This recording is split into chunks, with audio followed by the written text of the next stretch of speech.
Six premiers from across Canada are sending Prime Minister Trudeau a warning sign about two bills that would change the energy landscape. The premiers are warning the PM if the bills pass without changes from the Senate, national unity will be threatened. CTV's Michel Boyer has more for us from Ottawa. Michel, tell us about this letter. Marcia, it was an urgent letter that was released by Jason Kenney's office late yesterday. It's a lengthy letter signed by six premiers. We're talking about Doug Ford, Ontario, New Brunswick, Manitoba, Saskatchewan, Alberta, and Northwest Territories.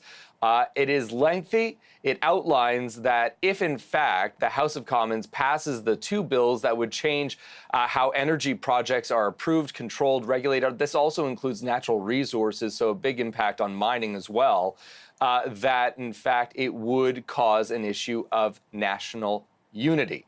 They say.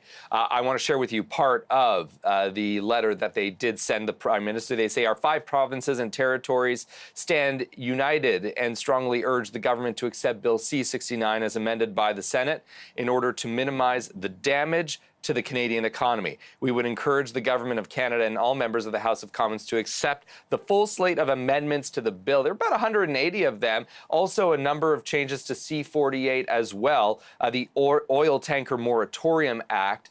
Now, Prime Minister Justin Trudeau heading into Cabinet this morning did not answer questions, but Infrastructure Minister François-Philippe Champagne did. Take a look at what he had to say.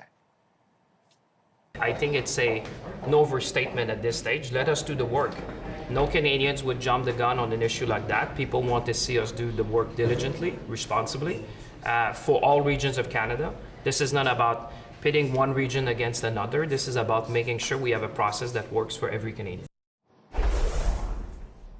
So how things work in Parliament and when it comes to C-69 right now, a bunch of amendments tacked on to the bill that by the Senate, by the way. So that now goes back to the House of Commons.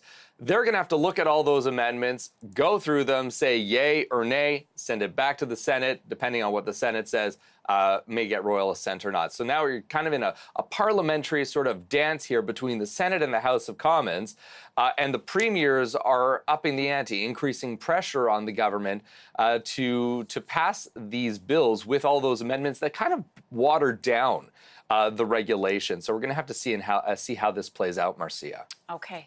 Michel Boyer, thank you for that. Appreciate it.